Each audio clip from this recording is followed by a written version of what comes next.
Hey everyone, it's Saucy, the Towboat Chef. I am home. I got home at 3 a.m. this morning. Let's schedule a live stream so I can answer everybody's questions and tell everybody what happened that didn't know what happened. What's happened since then.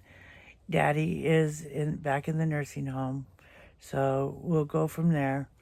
Let's schedule live stream Wednesday night, 5 p.m.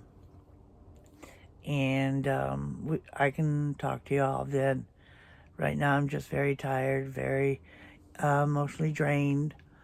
It was a rough weekend, long weekend. Anyways, so I'll see you tomorrow night, Wednesday, 5 p.m. Central Time. Okay? Talk to you then.